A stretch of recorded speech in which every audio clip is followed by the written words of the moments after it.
Bismillahirrahmanirrahim. Assalamualaikum warahmatullahi wabarakatuh. Bagaimana kabarnya teman-teman? Sehat-sehat? Hari Selasa, hari baru, semangat baru. Semoga hari ini lebih baik dari yang kemarin. Ibu akan lanjutkan berkaitan dengan tindak pidana pornografi. Ya, jadi kalau pada audio yang kemarin Ibu jelaskan arti, sebab-sebab dan akibat pornografi, maka hari ini Ibu akan bahas tentang apa sih yang termasuk tindak pidana pornografi menurut undang-undang pornografi yang dilarang, yang dilanggar ada hukumannya atau sanksinya yang perlu kita hindari, ya, supaya belajarnya lancar. Kita awali dengan berdoa, ya. Berdoa mulai.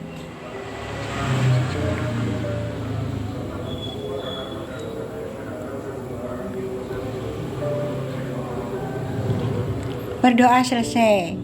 Baiklah.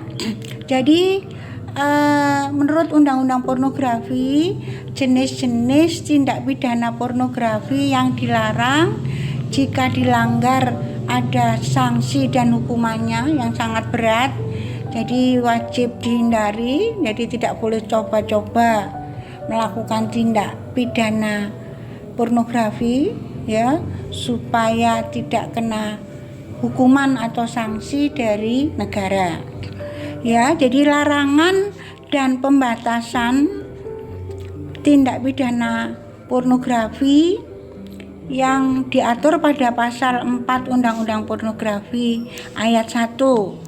Bunyinya, setiap orang dilarang memproduksi, membuat, memperbanyak, menggandakan, menyebarluaskan, menyiarkan, mengimpor, mengekspor, menawarkan, memperjualbelikan, menyewakan atau menyediakan pornografi yang termasuk persenggamaan, yaitu hubungan seksual yang menyimpang, kemudian kekerasan seksual, masturbasi atau onani, telanjang, ya, kemudian menunjukkan alat kelamin, ini biasanya orang sakit jiwa, ya, kemudian pornografi anak.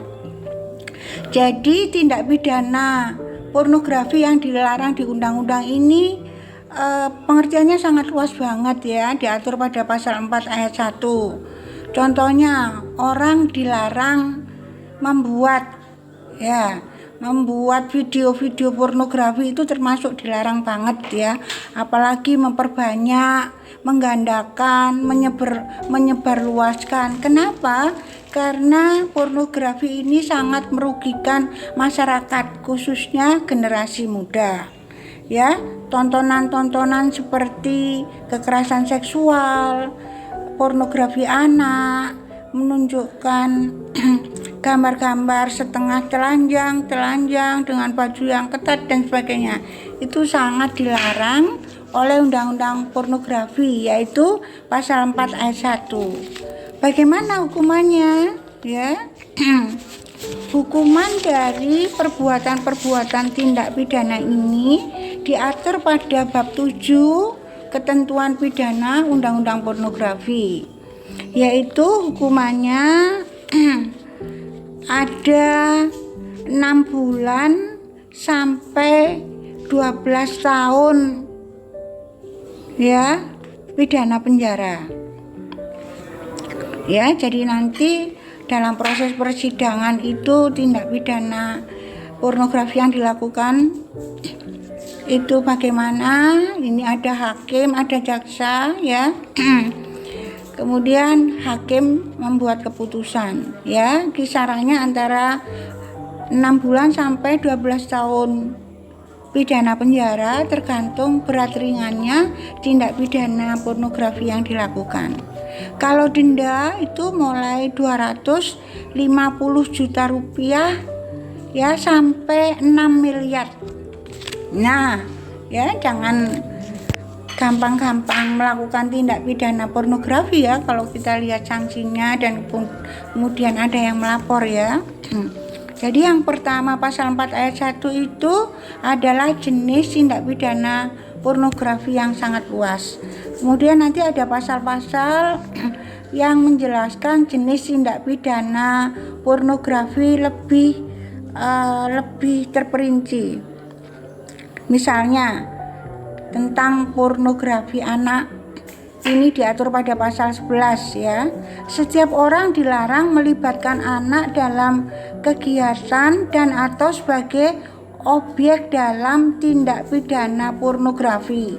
Jadi kalau pasal 4 itu umum ya, kemudian pasal 11 ini lebih khusus. Kalau misalnya melibatkan anak-anak, biasanya hukumannya lebih diperberat.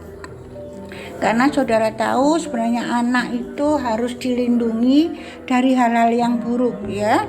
Jadi hati-hati. Jadi kalau saudara sebagai seorang kakak atau saudara atau orang tua ya punya anak-anak, itu harus diawasi kalau dia dengan HP-nya diam saja ya.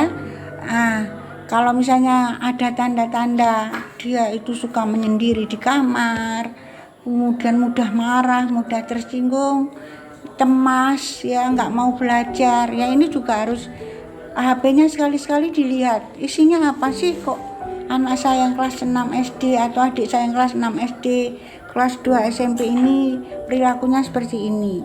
Apalagi kalau mengajak anak untuk melakukan tindak pidana pornografi, maka hukumannya akan lebih berat ya.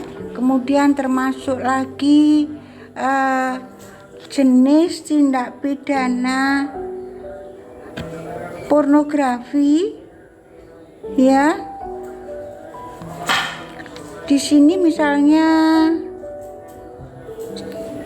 pasal 8, setiap orang dilarang dengan sengaja atau atas persetujuan dirinya menjadi objek atau model yang mengandung muatan pornografi ya. Jadi remaja-remaja terutama putri ya, jangan mau diiming-imingi untuk difoto dalam pose yang sangat buruk ya, mempertontonkan auratnya, yang ini termasuk tindak pidana pornografi juga ya. Itu hukumannya biasanya juga berat ya. Jadi sangat menarik kalau saudara belajar hukum pidana juga kriminologi, karena jadi takut untuk melakukan tindak pornografi. Bagaimana teman-teman? Menarik bukan? Bisa dipahami apa yang disebut dengan jenis-jenis tindak pidana pornografi dan sanksinya yang diatur pada undang-undang pornografi ya. Alhamdulillah ya, tambah wawasan sehingga kita bisa terhindar dari melakukan tindak pidana pornografi, karena yang menonton pun juga ada sanksinya ya. Hal ini diatur pada pasal 4 sampai pasal 14. Silahkan yang mau beli undang-undang pornografi dibaca, apalagi yang kuliah di Fakultas Hukum, nanti bisa untuk bahan skripsi, tugas ya saat kuliah hukum pidana khusus atau kriminologi. Untuk yang sebab-sebab dan akibat serta sanksinya Ibu sudahi sampai di sini. Jangan lupa like, subscribe, komen, dan ditonton tayangan berikutnya berkaitan dengan bagaimana cara mencegah tindak pidana pornografi. Mohon maaf jika ada salah-salah kata. Terima kasih.